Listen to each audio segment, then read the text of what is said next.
ఈ సినిమా ఒక ట్రైల్ కింద చేద్దాం అనుకున్నారు, బట్ ఫస్ట్ సినిమానే బ్లాక్ బస్టర్ కొట్టారు కదా. అసలు ఎప్పటి నుంచి ఉన్నారు ఇండస్ట్రీలో మీరు? ఇండస్ట్రీలో అసలు ఇండస్ట్రీలో ఎక్కడ? 1 year బ్యాక్ మార్తాండు కొంతమందిని, అంటే తెలిసిన ఫ్రెండ్ సర్కిల్ అయ్యండి వచ్చి ఇంకెక్కడైనా అసిస్టెంట్ డైరెక్టర్ కింద ఏమైనా ఉంటే చెప్పండి అని అడిగాడు. బట్ కట్ చేస్తే 1 year తర్వాత డైరెక్టర్ కింద డైరెక్టర్ అయ్యారు. డెఫినెట్లీ నేను మెయిల్స్ చేశాను, ఇన్ పర్సన్ అడగకపోవచ్చు కానీ అదే I mail every film maker, నాకు ఇష్టమైన ఫిల్మ్ మేకర్స్ అందరికీ మెయిల్ చేశాను, ఇన్స్టాగ్రామ్లో మెసేజ్ చేశాను, ప్రతి ప్రొడక్షన్ ఆల్మోస్ట్ ఇండస్ట్రీలో ఉన్న అన్ని ప్రొడక్షన్ హౌస్లకి మెయిల్ పెట్టాను, లాగ్ లైన్ పంపించాను, షార్ట్ ఫిల్మ్ పంపించాను, త్రూ మెయిల్సే. ఒకే ఒక రోజు నేను మా ఫ్రెండ్ ఒక అబ్బాయి ఉంటాడు అవినాష్, నా ఫిల్మ్కి అసిస్టెంట్ డైరెక్టర్ చేశారు. ఆ అబ్బాయి నేను ఒక రోజు పెట్టుకొని ఆల్ ఫిలిం ప్రొడక్షన్ హౌసెస్కి వెళ్ళాం, ఎవరు లోపల రానియలేదు, అంతే. లాస్ట్ ఇయర్ జాన్లో జరిగింది అది. అసలు కనీసం వినటానికి కానీ ఏమి, ఆబ్వియస్లీ సెక్యూరిటీ కూడా ఆపేస్తాడు. సో అన్ని మెయిల్సే, తెలుసు ఎలాగో రానివ్వరు అని మెయిల్స్లో చూద్దామని చెప్పి చూసేవాడిని, త్రూ మ్యూచువల్ కాంటాక్ట్స్ ట్రై చేసేవాడిని. ఎస్. అయితే యాక్చువల్గా వాసు గారు మొన్న వచ్చినప్పుడు అంటే ఏంటంటే ఆయన పాడ్కాస్ట్లో చెప్పింది ఏంటంటే, మేము ప్రీమియర్స్ వేసాము, ప్రీమియర్స్ వేసిన తర్వాత ఇండస్ట్రీలో ఉన్న కొంతమందిని పిలిచాము, వాళ్ళు కొన్ని సజెషన్స్ చెప్పారు, బట్ డైరెక్టర్ టుక్ దట్, అంటే తీసుకోవాల్సిన అవసరం లేదు బట్ తీసుకున్నాడు అని చెప్పి. ఏం చేంజెస్ చేశారు ఇండస్ట్రీ నుంచి వచ్చిన ఫీడ్బ్యాక్ ఆ ఫస్ట్ ప్రీమియర్ తర్వాత? He was very genuine. ఆయన చెప్పడం ఏంటంటే, నీకు తెలుసు కరెక్ట్గా, ఐ స్టిల్ రిమెంబర్ 5 గంటలు, he's not in Hyderabad, he's in Mumbai I guess. ఆయన కాల్ చేసి ఒక్కొక్కరు ఏదో చెప్తున్నారు మాట్లాడు, నీకు తెలుసు ఏం చేయాలో, నాకు నీ మీద నమ్మకం ఉంది, you do what ever you want అన్నారు.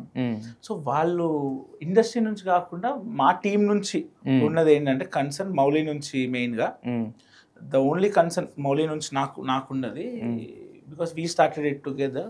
ఫస్ట్ 20 minutes చక్కల్సే ఉన్నాయి, జస్ట్ గిగ్లింగ్స్ ఉన్నాయి, లాఫ్ అవుట్ లౌడ్ మూమెంట్స్ లేవు. మై ఆర్గ్యుమెంట్ ఇస్, ఆ 20 నిమిషాలు అది ఉంది కాబట్టి తర్వాత నవ్వుతున్నారు, ఇట్స్ బేసిక్ అది. సో అక్కడ ఏమైనా మనం డబ్బింగ్ లో యాడ్ చేస్తామా, because still we have our film in our hand. US copy వెళ్ళిపోయింది ఎట్లయినా, మన చేతుల్లో ఉంది కదా చేద్దామా అని అంటే, so they gave few options, దాన్ని టోన్ డౌన్ చేసి నా సినిమాకి డ్యామేజ్ అవ్వకుండా ఏదైతే ఉంటుందో అదే పెట్టుకున్నాం. సో 4 డైలాగులు వేస్తాం, 4 డైలాగులు యాడ్ చేస్తారు, 4-5 డైలాగులు హార్డ్లీ. దానివల్ల పెద్ద ఐ డోంట్ థింక్, దానివల్ల నవ్వేరు, కొన్ని పేలయి కొన్ని నవ్వేరు, కానీ but it doesn't make much difference. US లో పెద్ద హిట్ కదా, $1 million చేసింది, సేమ్ ప్రింట్ సేమ్ కాపీ. అంటే డెఫినెట్లీ భయపడటం అనేది ఉంటుంది. ఇంకోటి ఏంటంటే, మనకి సక్సెస్కి one of the main reason is fear. భయం ఉంటేనే గెలుస్తాం అనేది కూడా ఉంటుంది. బట్ అది కాన్ఫిడెన్స్ కూడా ఉండాలి. డెఫినెట్లీ కాన్ఫిడెన్స్, మనం చేసింది ఇన్నేళ్ళు చేసింది ఇదే కదా. So my argument is it will work, you don't do, it will work అనేది నాకుండే. My stand is that, but just want to not to hurt him. అయితే కొంతమంది మనం ఫస్ట్ సినిమా డైరెక్షన్ అనగానే ఏంటంటే కొన్ని ఆబ్లిగేషన్స్ ఖచ్చితంగా ఉంటాయి ప్రొడక్షన్ సైడ్ నుంచి కానీ వీటి నుంచి కానీ. అంటే మీకు ఇష్టం లేకుండా వచ్చి క్లిక్ అయినా, మీ సినిమాలోకి వచ్చి క్లిక్ అయిన మూమెంట్ కానీ ఎలిమెంట్ కానీ ఏమైనా ఉందా? నేను బౌండ్ స్క్రిప్ట్తోనే వెళ్ళాను, సో దాంట్లో నుంచి డైలాగ్ వర్షన్స్ కానీ స్క్రీన్ ప్లే కానీ ఏం చేంజ్ కాలే. One thing that made bigger impact అంటే, జగపతి బాబు గారు హీ సెడ్ వన్ ఫ్లా. సినిమాలో లివర్స్లో హీరో వాళ్ళ ఫాదర్ దగ్గరికి వచ్చి చూపిస్తాడు కదా వీడియో, అది లేదు.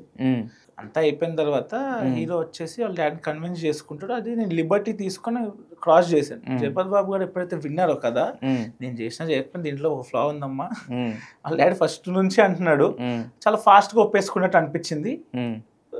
థింక్ అబౌట్ ఇట్ అంటే, అవును అదే ఈయన చెప్పారు కదా, ఇప్పటివరకు నాకు చాలా మంది చెప్పారు, నేను ఏది వినలే, ఆయన చెప్పడం కరెక్ట్ చెప్పారు. నువ్వు దాటేసావు, లిబర్టీ తీసుకొని దాటేసావు అనగానే నా ఒక్కడికి తెలుసు పర్సనల్గా, అప్పటికి ఎవరు అనలేదు, దాని గురించి క్వశ్చన్ చేయలేదు, వెళ్ళిపోయింది అని. ఈవెన్ ఆదిత్య కూడా అది ఇట్స్ అన్నెసెసరీ అన్నాడు, it's love story, it's unnecessary అన్నాడు. But even he said liberty తీసుకుని దాటేసావు మాడతాను అనగానే కొంచెం అదే దొరికిపోయాం, కనిపెట్టారు. ఇది మనం రెక్టిఫై చేయాలని చెప్పి డైరెక్షన్ డిపార్ట్మెంట్లో కూర్చొని చేసినప్పుడు కో డైరెక్టర్ సహస్ర అని మా కో డైరెక్టర్ ఉండే, she said what if 4-5 options ఇచ్చారు, దాంట్లో one of the option what if he comes back. ఆ వీడియో చూపించాడంటే పర్ఫెక్ట్ ఉంది ఇది అని చెప్పి I wrote the screen play again. వాళ్ళ డాడీ మళ్ళీ తిట్టడం, దాన్ని ప్లాన్ చేయడానికి మళ్ళీ బిగినింగ్ లో ప్లాన్ చేశారు. ధూమ్ సినిమాలో దొంగ అవుతా డాడీ ఆ సీక్వెన్స్ అంతా మళ్ళీ అక్కడ ప్లాన్ చేసి ఇక్కడ పే ఆఫ్ చేసి అది చేసాం. దట్ ఐ థింక్ అది ఆయన వల్ల total credit goes to Jagapathi Babu గారు.